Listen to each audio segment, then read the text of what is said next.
Are you really excited about process modeling? Of course you are. You clicked on this video.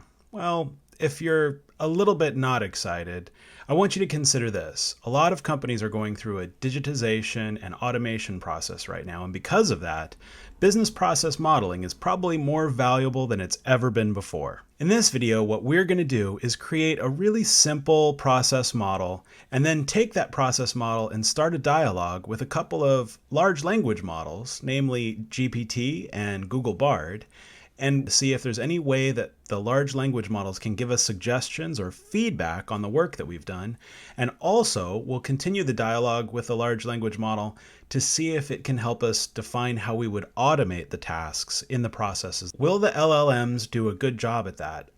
I don't know. I haven't done it yet, and I'm super curious. So let's check it out.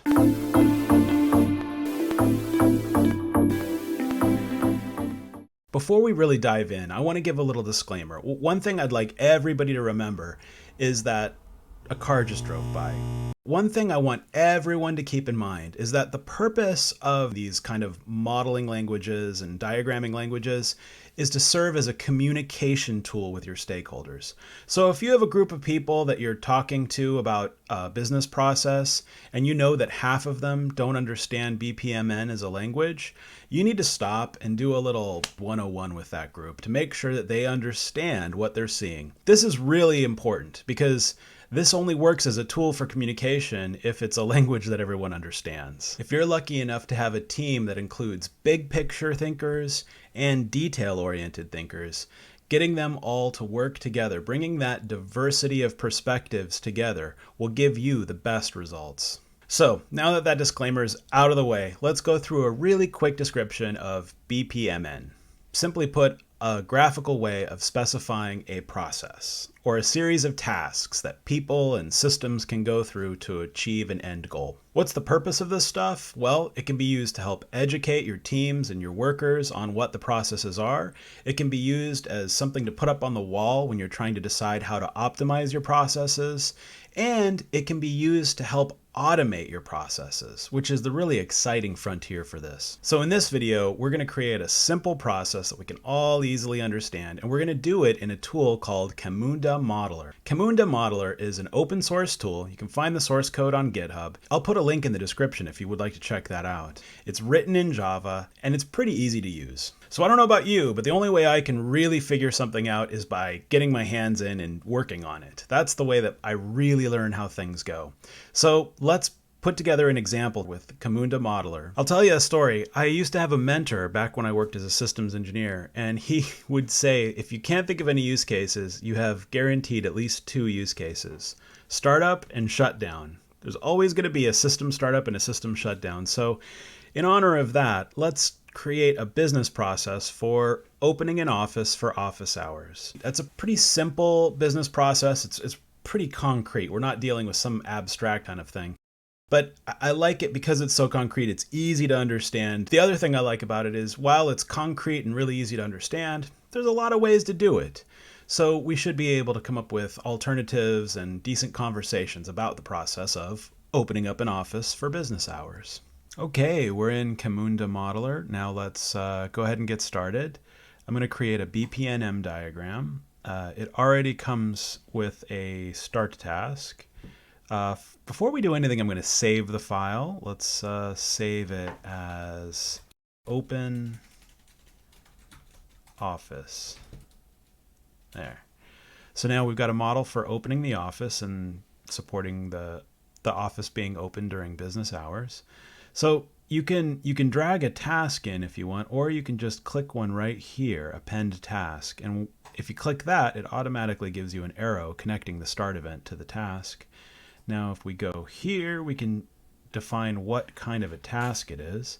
So let's say this is a user task, and let's call it disable alarm system, disable. Let's not disable the alarm system. Let's disarm the alarm system so that it doesn't go off every time a potential customer walks in the door. Now, that's the first thing they'll have to do, and I think that really is the first thing they'll have to do to start the day. Let's create another task, and again, let's make it a user task. Boy, this is kind of trivial and straightforward, but I'm going to say let's have them turn on the lights. Turn on office lights. I don't know if we want to say something like in common area. There's obviously going to be some like individual offices that might have lights that are still off, but just basically make the office illuminated well enough so that it's safe, so people don't trip and fall. Let's see, the next thing you're going to want to do is unlock front door. And this is also going to be a user task. Unlock front door. Yeah, front door, front entry. You know, I suppose there's like an employee entrance somewhere. I imagine that there'd be like an employee entrance and an entrance for visitors. It's basically make the office available to visitors during office hours. I'm going to attach a little note here to say that you want to unlock this door when the office is officially open. Unlock this during business hours. During 1 hour business hours. We'll make an exclusive gateway. We'll put it right here. Now we'll connect these guys up. Now we're adding a task off this exclusive gateway that says prepare main meeting room. So, you know, sometimes you'll have an early morning client meeting in the meeting room and it needs to be totally at the ready. The whiteboard needs to be erased. You can make subtasks, erase whiteboard, set out bagels maybe, depending on the number of people. This is a task that's connected from an exclusive gateway. So only if there's a meeting do you need to do this task. Otherwise, you'll want to put down your end event, which I'll put right here, and connect this exclusive gateway to the end event and connect this to the end event. One exception, let's go ahead and change this to a user task. You have a person who shows up in the morning and they disable the alarm system, they turn on the office lights, they unlock the front door. I guess we're assuming that the climate control is automatic, that the air conditioning starts once it detects people are in the building. We'll kind of go with that assumption. Sometimes those are closed systems and nobody has to worry about them. But that's an important step for me. I need that air conditioning on. So then we have an exclusive gateway. If there's a meeting, then prepare the meeting room. If there isn't a meeting, then you just go to the end state. And once the meeting room is prepared, if there is one, you also go to the end state. What we want to do here is we want to save this file. So it's saved up. Trivial, simple, straightforward, but you know, perhaps meaty enough that we'll be able to have some interesting dialogue with ChatGPT or Google Bard. Let's find out. We want to have two conversations with the large language model. We want to have the first conversation where we ask it for advice and improvements on our diagram to see if we can't make our process more robust. The second conversation we're going to have is to see what tricks we could do to automate some of the tasks in our process. When we create the query for the first one, we want to make sure that we're letting our large language model know that we want it to be critical and provide constructive ideas to improve what we have. Lots of times when you have a conversation with a large language model, it's so friendly that it just basically says, "What a wonderful job you've done. I like the way you did this." And we want to try to get it to actually make recommendations to improve what we have. With that in mind, let's generate a prompt for Google Bard, for starters. Okay, here's the prompt we got. Please review and provide constructive feedback on a BPMN process for opening an office to support business hours. I'm looking for a critical review with suggestions for improvement. Here is the model. Now, I'm going to actually try to paste all the XML into this.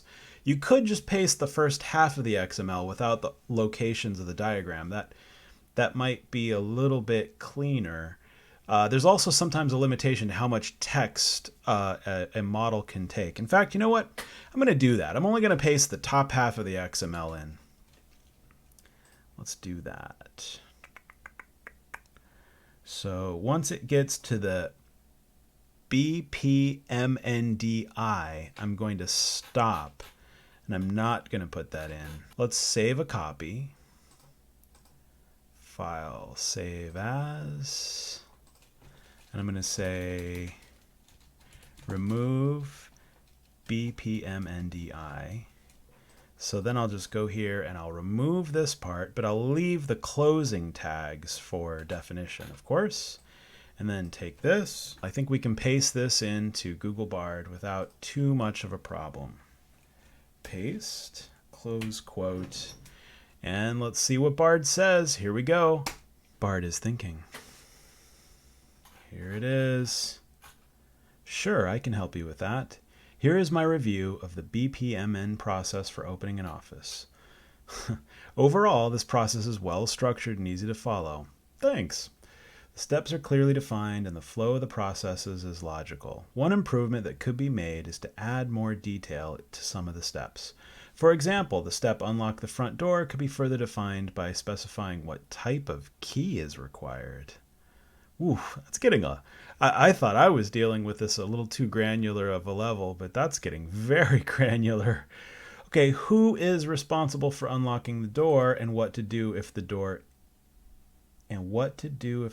is locked? I don't know what they mean by that. Another improvement that could be made is to add some conditional logic to the process. For example, the step prepare main meeting room could be conditional on whether or not there are any meetings scheduled for the day. Yeah, that was sort of the idea. Overall, this is a well-defined BPMN process that could be used to open an office to support business hours. With a few minor improvements, it could be even more efficient and effective. Add more details, add conditional logic, add a step to verify that the office is ready for business before the process ends. This could be checking that all the lights are on, and that the front door is unlocked, and that the main meeting room is prepared.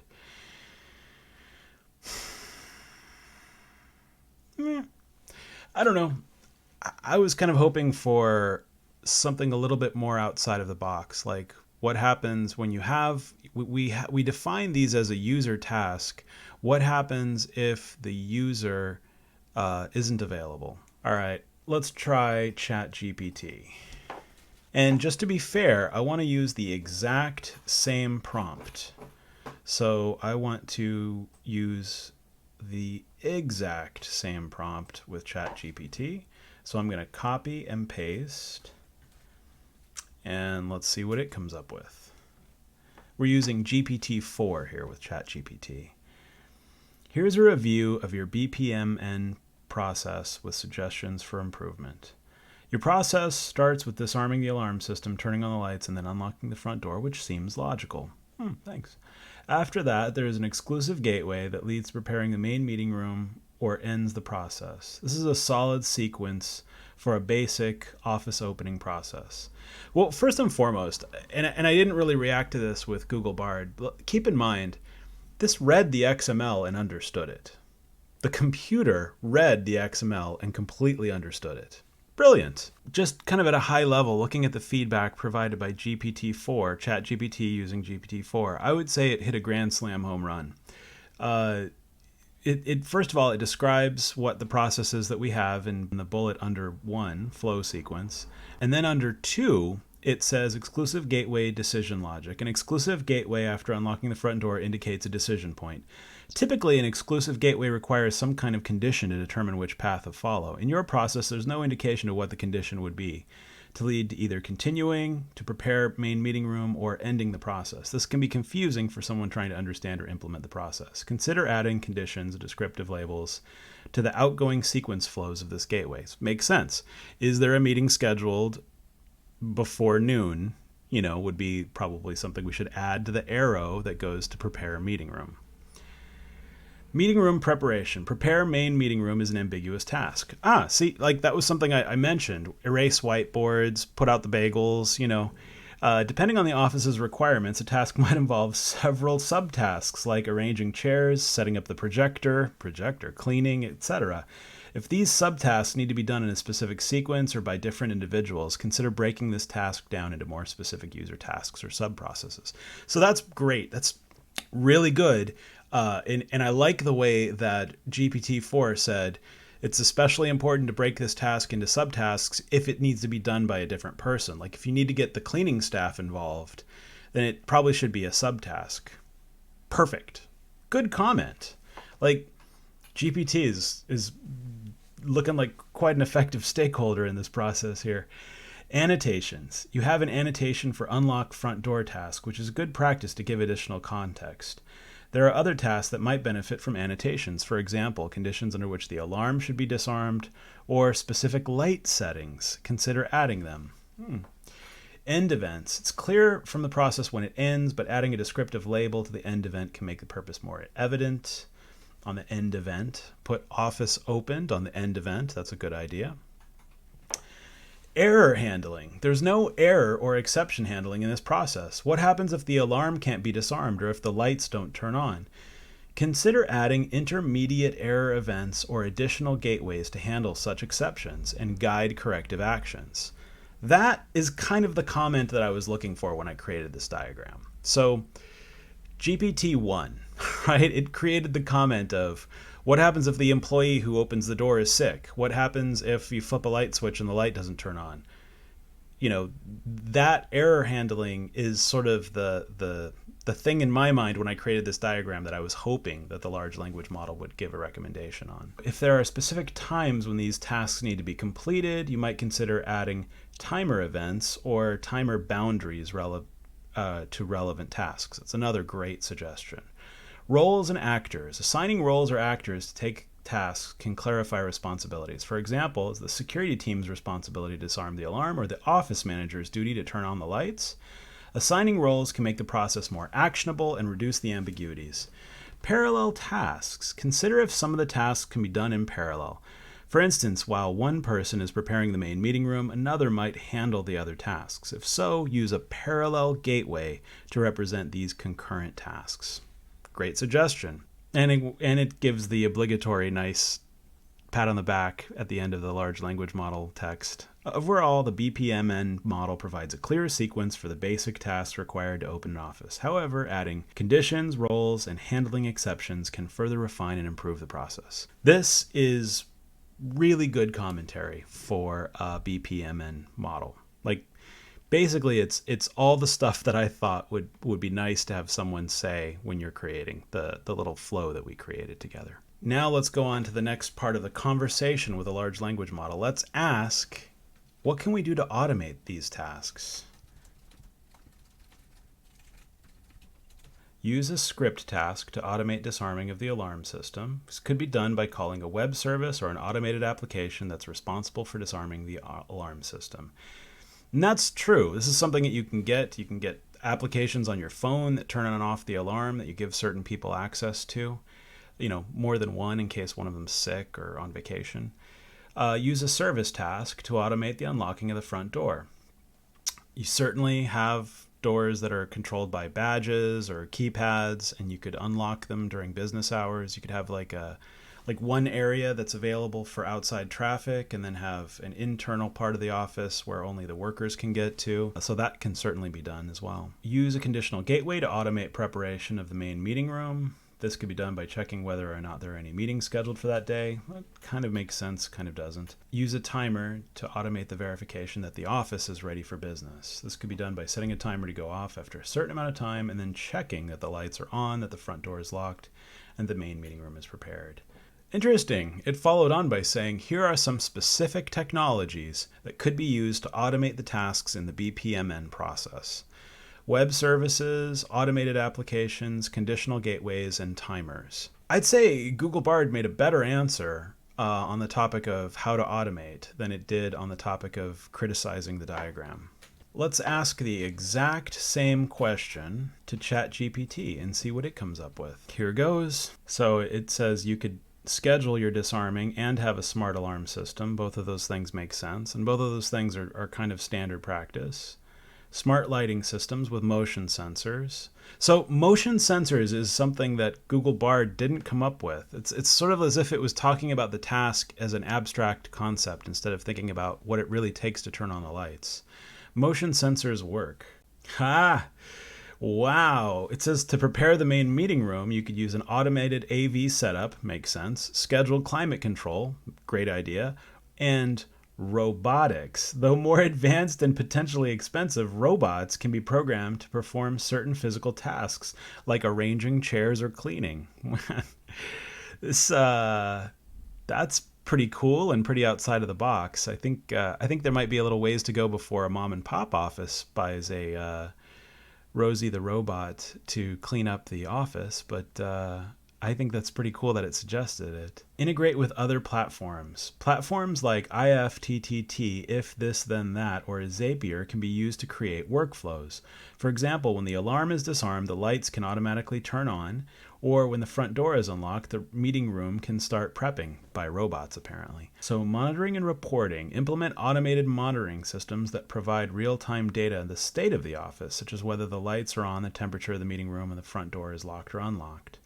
So this information can be reported to a central dashboard accessible through mobile or desktop.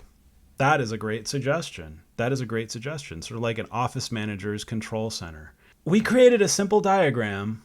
We got good suggestions from it, and then we said, what can we do to automate? And we're getting some great ideas on automation. This is really amazing. This is pretty powerful. I mean, I have to admit, when I was thinking through ways of automating this, cleaning robots didn't come to my mind. That's definitely thinking ahead. So voice assistants. Using voice assistants such as Google Assist or Apple Siri to perform tasks using voice commands. For example, phrase that starts the Google Voice Assistant followed by start the meeting room setup. Backup and error handling. Any automated system should have backup measures in case of failure. So that's what you would do to update the diagram, right? You'd say automation runs and then a person verifies that everything is the way it should be. And if it fails for whatever reason, then a person steps in and does what they need to do. Oh, wow. And just unprompted, it provided a caveat. Lastly, while automating, consider the importance of security. Any smart device or system is a potential entry point for cyber threats, so ensure all devices are securely configured, regularly updated, and monitored for suspicious activities. Incorporating these automation steps would require revisiting the BPMN to reflect the new automated process flows. So let's ask, could you update the BPMN to reflect the improvements in automation that you described here? While I can't directly update the XML code here, I can guide you on how to modify the process with the automation improvements. So now we've come up to a real problem with using XML as a way to interface with models. So when we create a dialogue with ChatGPT or other large language models, we can do things with diagram as code, where we paste in the diagram as code and it will give us a diagram as code back, and then we can just automatically go and update our diagrams. So when we're using XML, because the XML contains the exact position of where things are located and it's embedded inside its XML, it becomes really difficult to directly take output from a large language model like ChatGPT. Instead, we have to read what it said and then go back into our model and update it, following the instructions that it's describing to us. Don't get me wrong, it's good to think things through. It's good to sort of have an opportunity to look at what was recommended.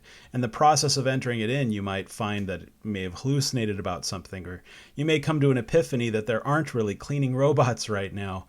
And so it's nice to not just directly take its output, but at the same time, it's a lot of unnecessary work when the whole point of this is to enhance automation.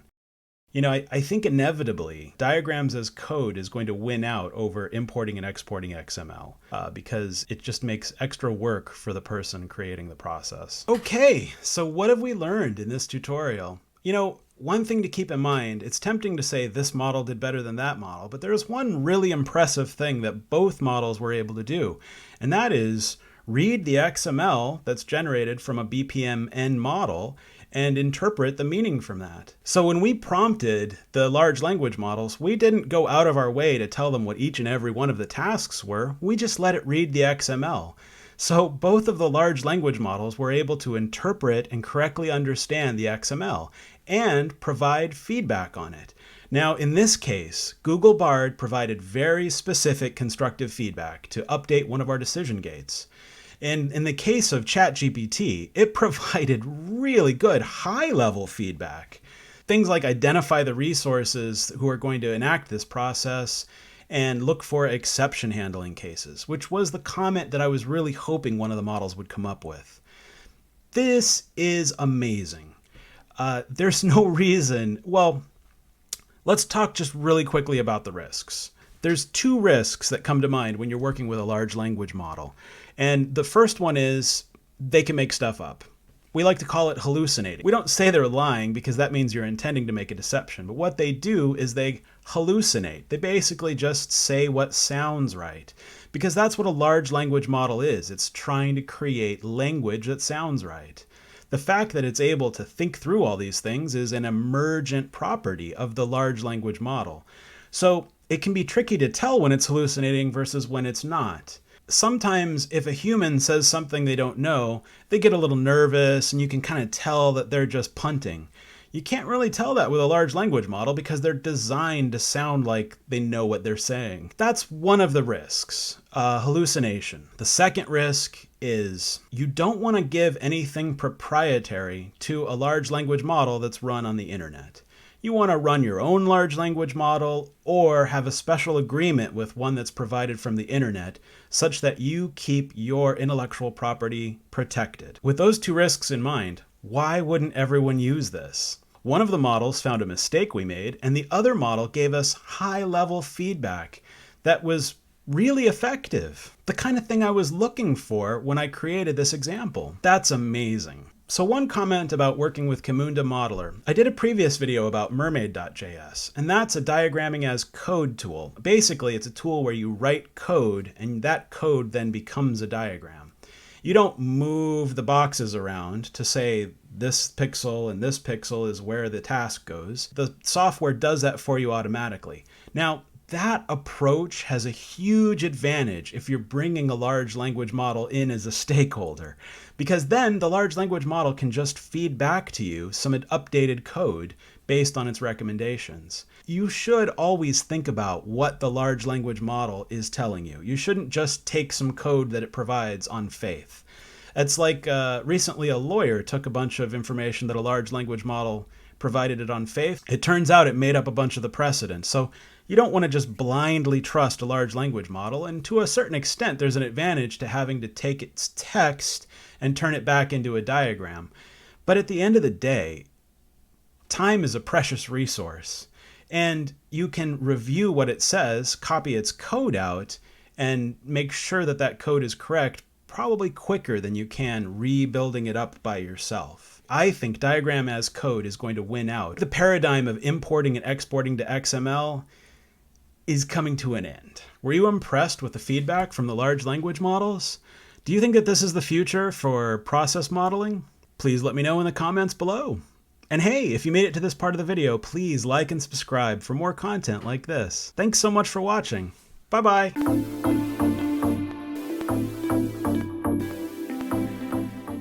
I asked GPT if there were any ideas for like a funny thing I could say at the beginning of this video to try to hook the audience in, right? So here's one of the things it came up with. Let me try to do this. BPMN. Some see it as just another TLA, 3-letter acronym, but it's actually got 4 letters. It's so ridiculous. GPT really does come up with dad jokes, doesn't it? Like everything it says is like a bad dad joke. It's like basically a model that makes bad dad jokes. Like all the time. It's kind of like turning into my best friend. Let's be honest. Hey, you made it to this far. Like and subscribe.